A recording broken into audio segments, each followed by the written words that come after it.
your daily Philadelphia Eagles podcast. Part of the Locked On Podcast Network, your team every day.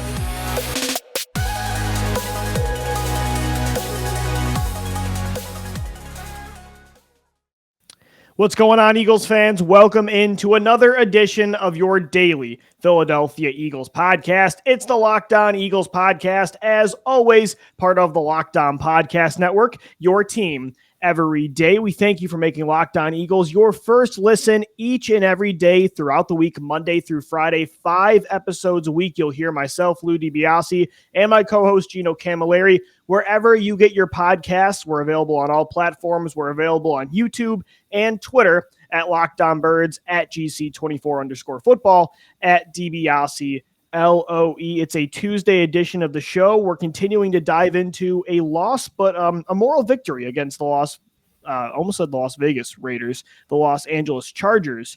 27-24, the Chargers win it on a last-second heartbreaking field goal at Lincoln Financial Field. The Eagles dropped to 3-6 on the season. But, Gino, I think we'll start there. We're going to do stock up today, stock down, and I feel like stock up to the team in general. There's a lot of still the same consistent negatives we'll get into later on in the show. And in past seasons, I would say that you don't really accept moral victories from, 2017 to 2020. But I think we both agreed before the year that there was room for them this year. And I thought, at least in some areas on Sunday, there were a lot of moral victories to feel at least okay about this team heading into the next matchup against Denver. Yeah, I don't know if it was a Freudian slip that you said Las Vegas Raiders, but they've come a long way since that game, Lou. Right. And I equated this yesterday. I was on the Philly Sports Table podcast after I did our show for Monday, and I said that this reminds me of 2016 with Doug, but with Doug, the wheels completely fell off in that stretch. I mean, they went on a stretch where they didn't win any games. The wins were hard to come by. With Nick Sirianni, the way he was able to turn things around from that Raiders game where they really did hit rock bottom. I mean, I literally made a show called "Is This Rock Bottom?" and I thought it was. I didn't know how they compared it to the 2015 blowout on Thanksgiving against Detroit. Absolutely. It was one of those matchups where you're like, do they even have enough personnel to field an NFL team? Right. And then the last 2 weeks, last week you dominate Detroit, and in the NFL, I don't think it's a given that you get wins after the results we saw on Sunday. Buffalo falling to the Jaguars, the Broncos blowing out the Dallas Cowboys. Yeah, it was upset city everywhere in the NFL on Sunday. What was in the water? Absolutely. And you can't take a win and just say, oh, it's quote unquote the Lions. That was a domination from start to finish physically. And then to carry over to what you did against the Chargers, you're in that game. It's a 1-score game the whole way through. That type of win where you now know what it takes, and you've seen what level you would have to play to against these good teams with the Dallas loss, the Kansas City loss, the Tampa loss. And yesterday, I thought they executed pretty well on both sides of the ball. Johnathan Gannon definitely has to work on his scheme a little bit, but this offense, Lou, I finally think it has its identity, and we know what to see week to week. Even if it's not a high volume passing offense, what they're doing is working. They're getting long drives and capitalizing on them, Lou. It's not like I think it was, what was it? What game was that? When they had a bunch of good field position. I think it was the Kansas City game or the game after that. They just had a bunch of good field position because the defense kept stopping the opposing offense, and they just couldn't get it in the end zone. San Francisco week 2. San Francisco week 2. They were in the red zone exactly the game I was thinking again. of. I was thinking a little too late there, but they were in the red zone so often and couldn't capitalize. Now they're down in the red zone. I'm expecting points, whether it's a field goal or a touchdown, one way or another, because they are clicking. I feel on all cylinders with this offense, especially. It's because they've accepted who they are. And they have to. And you have to in the NFL. Yeah. You have to know who you are and play within your limits. And I mentioned that last week when we were talking about Jalen Hurts and why he looked so good in that Detroit game. It's because he played within that offense. And what he did against the Chargers, Lou, when the passes were there, outside of maybe that Goddard throw and the Smith throw, which were the two ones that you want to have back, down the stretch, every throw he was making was on the money. Smith was in the right point. The offensive line dominated the Chargers all day long. The running backs were consistent. Dallas Goedert is just showing the peak of the player that he could be. Lou, I feel what's cooking in that offensive room, and I feel good with Nick Sirianni. I think he's kind of turned I it think around. Sirianni is certainly stock up. I think for sure the head coach Great has done first some one to say stock up really for it, yeah. impressive things the last 2 weeks. And I think, again, it's because they're understanding who they are now, and they were trying to see if you could win because of Jalen Hurts. And now the last 2 weeks, you're winning. You're trying to win with your quarterback, and you're trying not to have him be the one that carries the offense. And although that's not ideal for the people that want Hurts to become the franchise quarterback, that the Eagles are kind of, going towards this direction when it comes to their offensive philosophy. At the same time, this is what works. This is who they are right now. And if you want to try to save the season, if you want to properly evaluate Nick Sirianni, this is the way the offense has to be, right? 14 passing attempts for Jalen Hurts last week. It was 17 this week. I thought he did make some really nice throws standing in the pocket over the middle, plays you wanted to see. But at the same time, yeah, Jalen Hurts is kind of a side piece of this team right now. And that's okay, because you've been in that football game against Justin Herbert, the potential coach of the year, a good Chargers team on both sides of the football, right? A 5-3 team that's leading their division. So I think it was a positive day, and I think it was overall really focusing on Sirianni. It was a positive day. I loved the way he was play calling. I think he has adjusted beautifully. I would say since that Tampa Bay game, he has gotten this offense on track with running the football, being more of a team under center that relies on the offensive line, that relies on the more traditional style of play action football.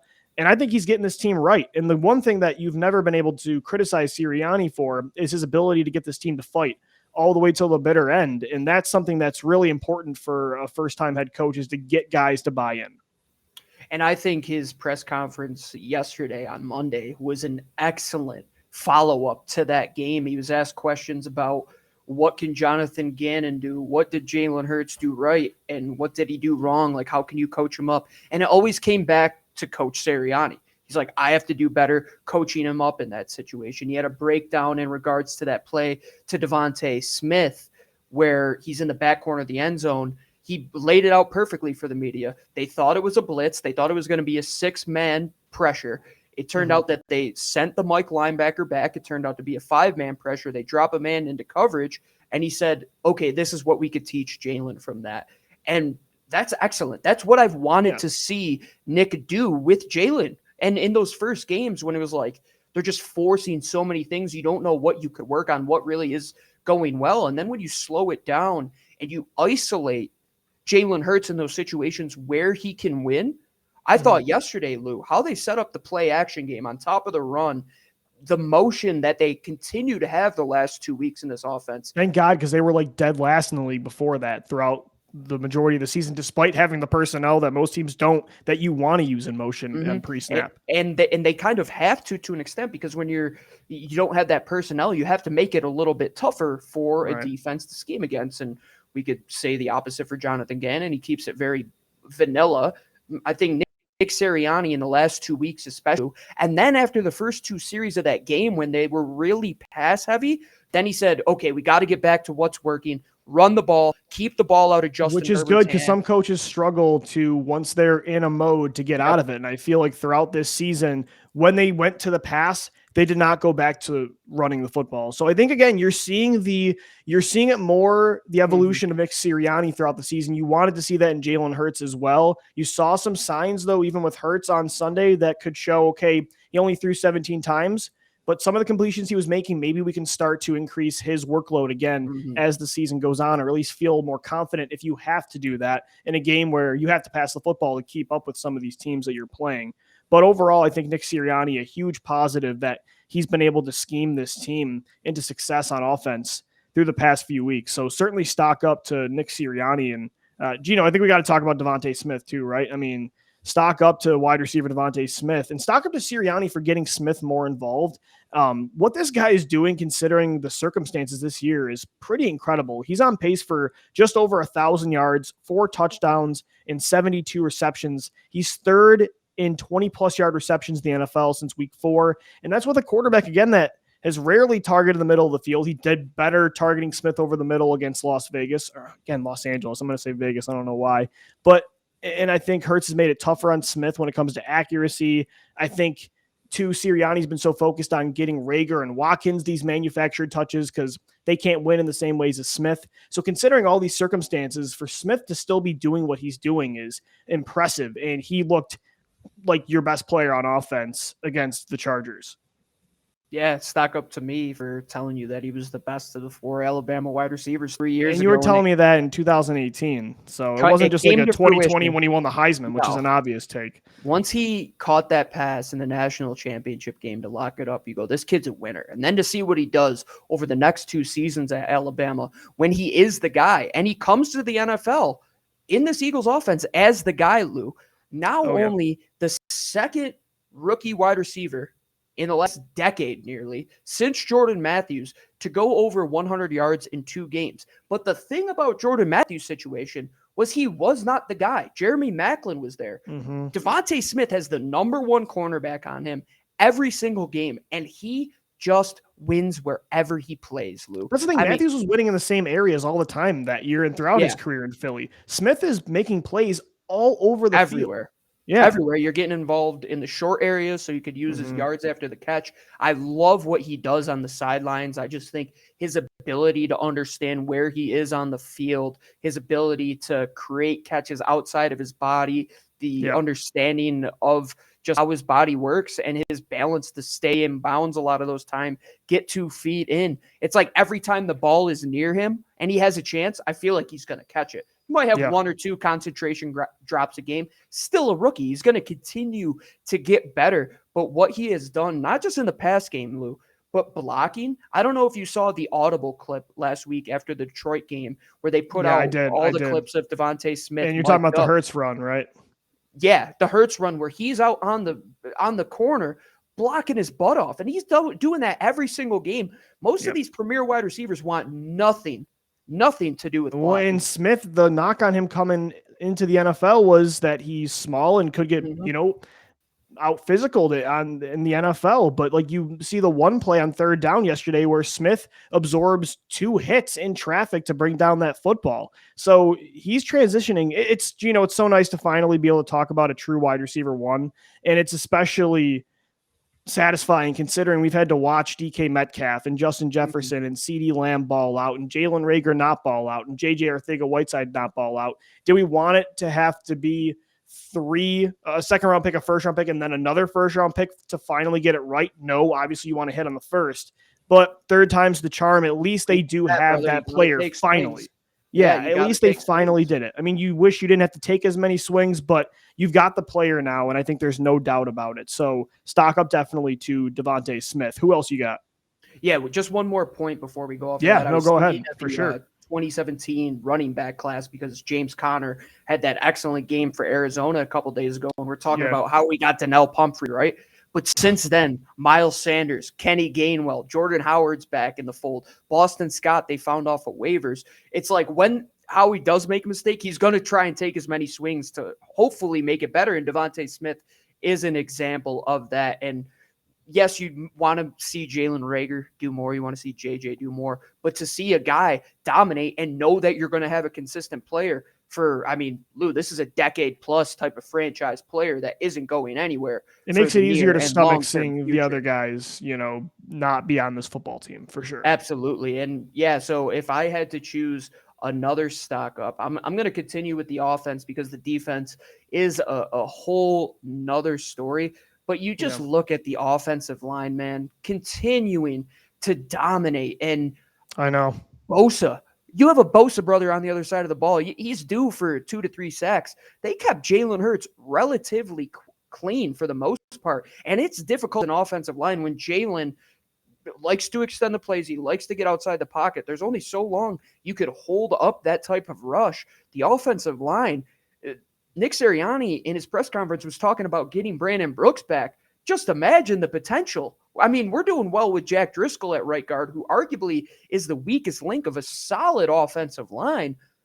I think they're only going to continue to get stronger and better. And not only that, Jordan Mailata's not going anywhere anytime soon. Landon Dickerson's not going anywhere anytime soon. You have Jack Driscoll. You have Nate Herbig. You have Andre Dillard, who, if you watch that Sunday night football game and saw Bobby Hart start at left left tackle, you are thinking your lucky stars. This Eagles team loves to get offensive linemen because Andre Dillard might be the biggest secret weapon that this team has had all year. Yeah. If they don't have that left tackle to help them out through those couple of games, Lou, Jalen Hurts might be set back like he was last year when he was just on the ground all the time, and you don't have a fair evaluation of him. At least keeping your quarterback upright for him to make throws, I think we've been able to see a fair evaluation process of Jalen Hurts and the weapons around him the last couple weeks, mainly because of the guys up front. They're doing an excellent job. They're not going to get the recognition in the media that these guys like Smith, who has a 100-yard game, Jalen Hurts, who has the somersault play towards the end of the game there.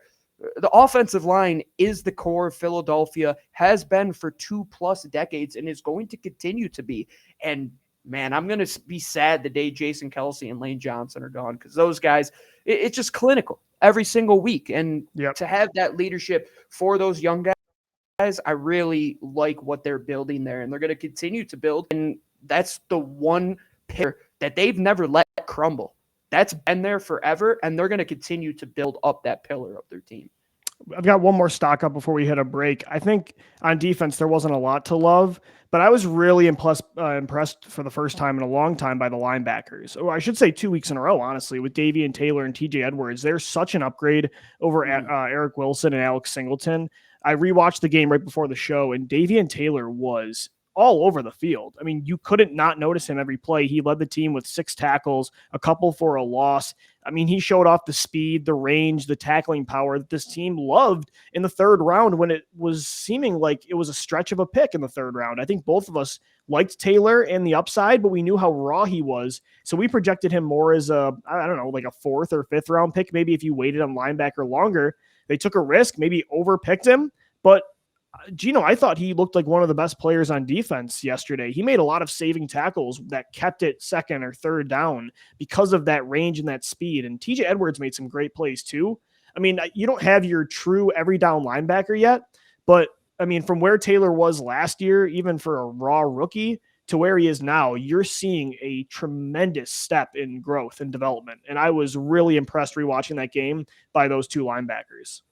Yeah, and it's going to get swept under the rug, just the type of game he had, simply because they did allow so many yards on the back end. But coverage, it's multiple variables that have to be in play, and Davion can only be in one place at one time. Still learning the position, but he's making those type of plays where if you saw the one to TJ Edwards on that touchdown, he was lacking behind the guy from the get-go. He was never going to make that play. Davion at least has the athleticism where he could be in multiple spots and make multiple plays. There was one play where I think it was a tackle for loss or even maybe just a 1-yard gain where he's the outside linebacker and he drops back, cuts off the crossing route from the tight end, addresses that it's a run play, and comes down and stops the run. And that guy just clipped that video and put it on Twitter. It was one of the most impressive plays I've seen from a linebacker in a while. Yeah. It's what you want to see. And what I liked out of TJ Edwards as well, which I love out of Davian Taylor, and what we didn't see out of Eric Wilson and Alex Singleton, is their ability to be physical at the point of attack. They're not just getting washed out. Even if they don't make the play, they're going to be in their gap more often than Eric Wilson and Alex Singleton were in their many snaps. It's a work in progress. We know that. But to even have the understanding to get these guys more snaps is one of the only pieces of credit I'll give Johnathan Gannon, is that this linebacker rotation had to change, and it has. I want to see Davian Taylor involved more. And what happens when you get another linebacker opposite Davian? Yes. You're going to have 2 freak specimens that have unbelievable, hopefully bet on the traits, like get guys that are athletic. And that's what they did with Davion. Like you said, a raw type of guy. But you look at these edge rushers like Josh Sweat, 4th round pick. Why? Didn't have all the production, didn't have the health history, but he had the traits, and it's paying off now. I think Davion, yes, he's going to take a few years to develop. He's raw. He only played 1.5 high school games. They mentioned that every single broadcast he's on. He was still learning at Colorado, and now that he's understanding defenses better, looking at last year, to see what he is now, it's a big step. Yes, he has much more to go until he's one of these premier linebackers that we're talking about. But like the offense, and I said these guys that where you see something building, I see it in Davion. Like, we haven't had a guy that is going to make you hate your life coming over the middle until Davion Taylor. Yeah. I mean, it's been No, a it's while, true. man. I mean, that kind of hit power, yeah. Gino, unfortunately, I think the positives on defense kind of stop there. We're going to get into stock down here, and let's take a look at number one, defensive coordinator Johnathan Gannon. I mean, look, 1A, 1B, 1C, 1 everything.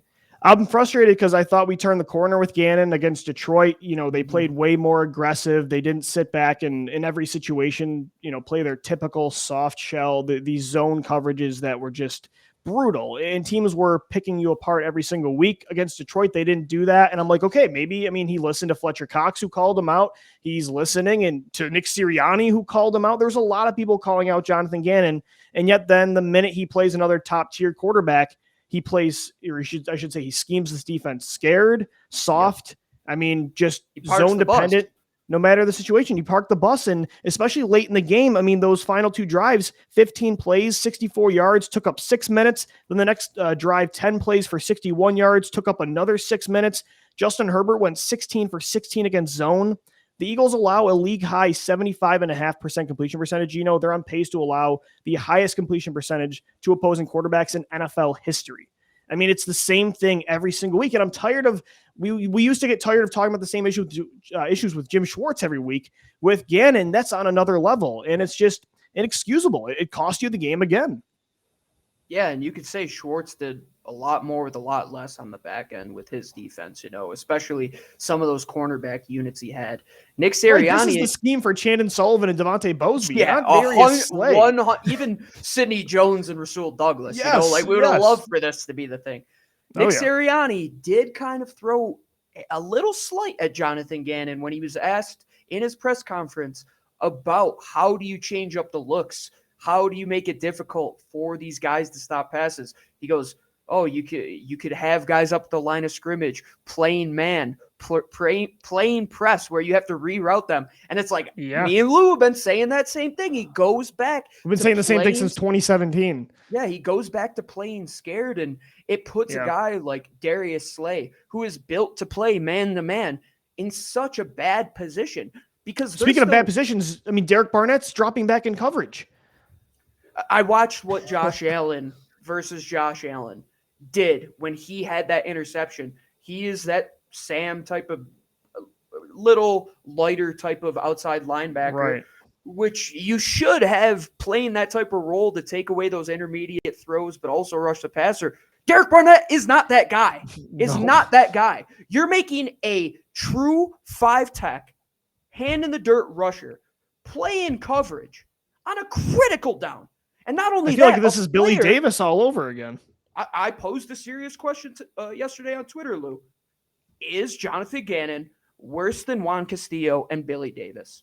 He's there, man. And that sucks because I thought it's a fair point with the completion percentage in the NFL, Lou, when you know they're going to pass, which the best quarterbacks that you've gone against, Herbert, Tom Brady, Dak Prescott, you know what the focal point of their offense is going to be, but yet you don't make it hard for them. You don't change up any angles of what you're doing. You don't you don't disguise anything. And they were blitzing in the first half of the game, and then when you had to go get them in the end, blitzing, Lou. Right, season high, and they didn't do anything. And then what happened in the second half? They didn't do it at all. And speaking of stock down, this defensive line is not the elite unit it once was, and yet Gannon is coaching like it is. You're not winning with a 4-man pass rush right now. No. You needed to apply the pressure. So not only are they having a 4-man pass rush that's not winning, but it's a 4-man pass rush, and then it's soft zone coverage.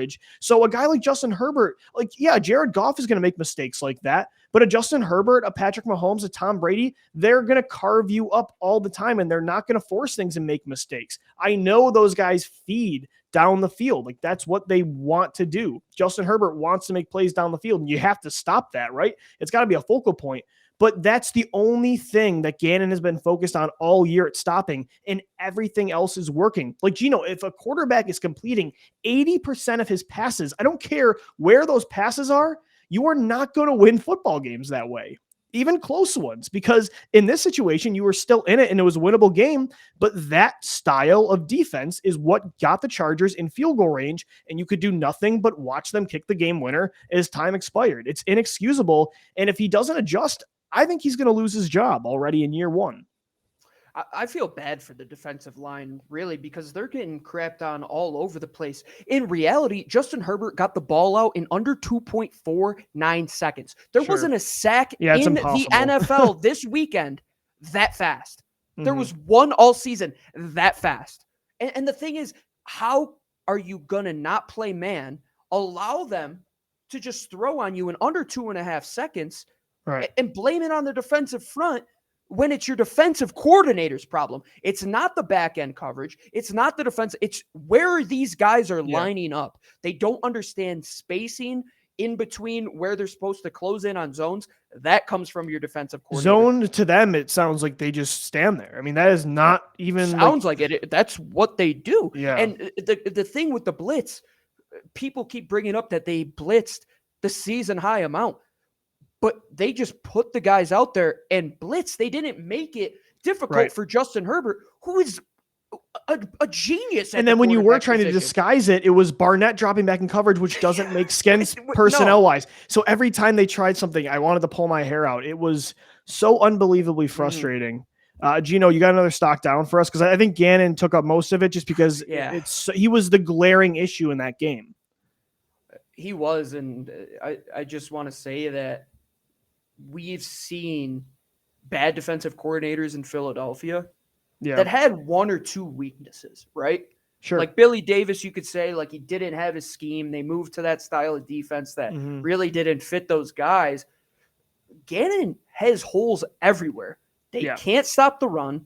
They can't stop the pass. And when they don't create pressure because the quarterback gets it out too fast, they don't create turnovers on the back end. So unless they're playing a bad quarterback, which all the examples that we have are good games against bad quarterbacks, they're going to get destroyed. They're not going to get respected in the NFL. I mean, you're taking on Trevor Siemian next week. He might throw for 4,000 yards against this defense. I don't know. They can't stop anybody. And I don't feel confident with Johnathan Gannon making it to next season. Jeffrey Lurie doesn't sit on his hands when it comes to coordinators. We know that from the Doug forces Peterson coaches to hire and fire coordinators.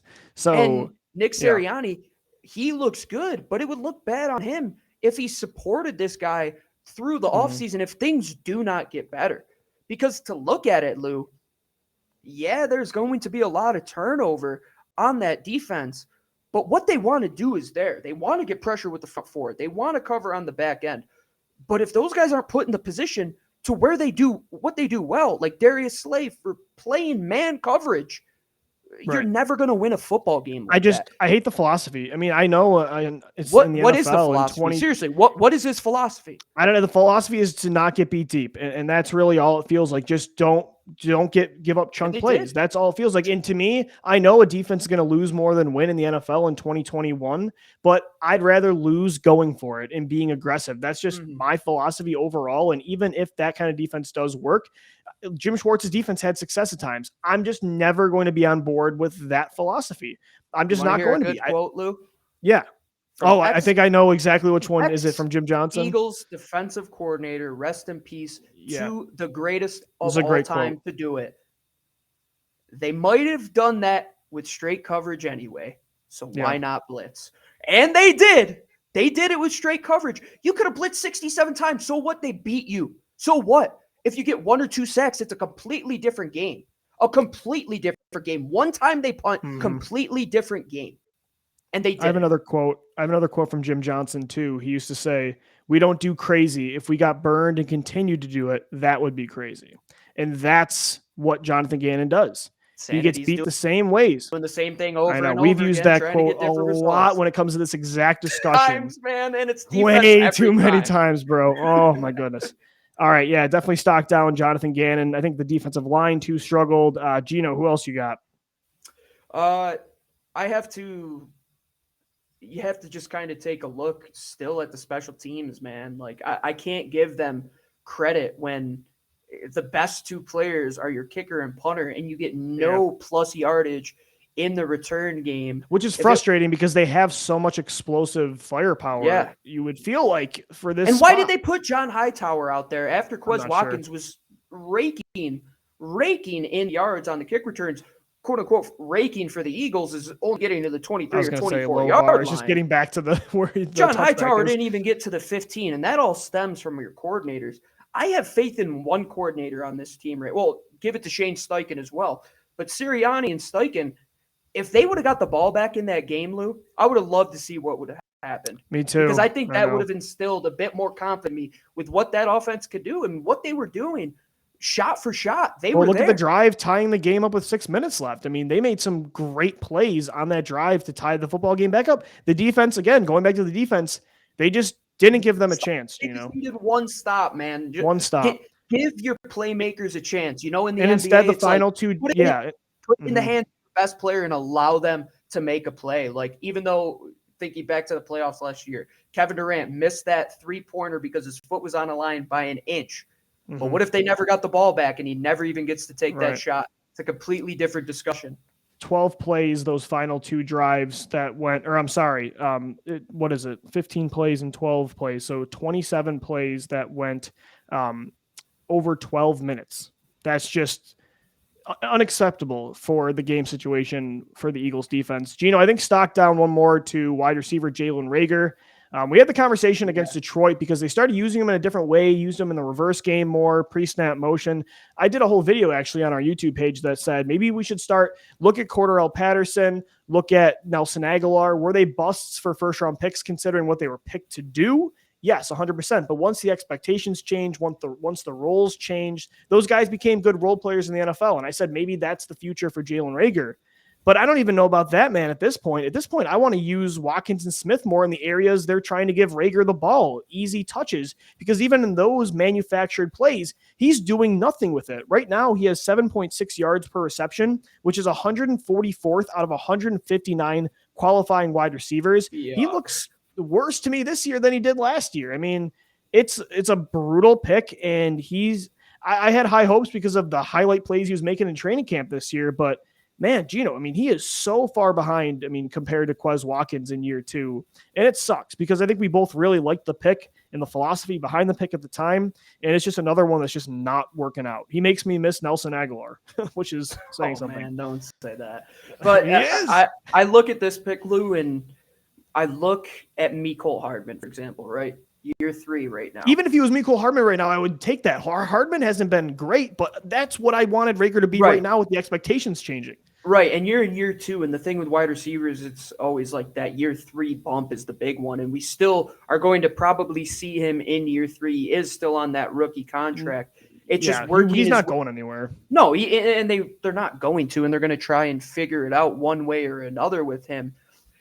I look at that offense, and you're right, Lou. Like, you want to get these guys involved, but do it to the guys that are doing well. And until Reagor proves you otherwise, which seems like the 2016 Nelson Aguilar, when you're like, every time this guy looks like he's going to do something well. It was year 3 that Nelly did have the big year. So there you go. Maybe. Yeah. Maybe. You never know. And Nelly looked historically bad the first 2 years. So I'm not giving up on him, but you just even more. I know what you're saying. Because you know what the difference is, Gino? In year 1 and year 2, Chip Kelly and Doug Peterson, they weren't using Nelson Aguilar in the ways that Doug eventually did in 2017 and 2018. Nick Sirianni is trying everything to get Reagor involved and get him easy touches in year 2. And that's why I'm a little more discouraged, because Sirianni's not holding him back. I think he's giving Reagor more opportunities than honestly he should be, considering the production. I think more of these plays should be going to Quez and should be going to DeVonta Smith and heck, even, Gainwell or Dallas Goedert, right? So that's the one frustrating part, is that in year 2, they are trying to adjust his role and it still isn't there. Yeah, and especially in those plays when they go empty, right? And it's like, okay, you're probably going to look for your third option underneath. Like, he's not even getting involved in that type of fashion, which is the worst part. But what their base offense is right now, compare it to a service academy. You're going to get 1 or 2 wide receivers out there each play, and they're just going to run it down your throat. And the 1 or 2 receivers they have out there, it's going to be DeVonta each and every time. Dallas Goedert probably is going to get the second targets, and then Quez.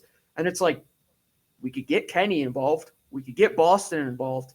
Then Reagor just keeps falling down that list, right? Yep. And it's a tough position for him to be in. You want to see him work his way back, which with the way Nick Sirianni has developed players on offense, is it the will to not get there, or does he just not have that skill set to get there? And we'll figure that out. Some people just, I mean, you give guys time and they have upside, but some guys just don't need. Some players are just bad players. I mean, that's the case sometimes. And what you find out, you want to give them time for sure, but sometimes they just don't have it. And we'll see with Jalen Reagor for sure. Gino, let's wrap up the show by taking a look at the playoff picture, because I think stock up for the playoffs. Even though they lost this football game, they didn't lose any ground though when it comes to the race for the 7 seed.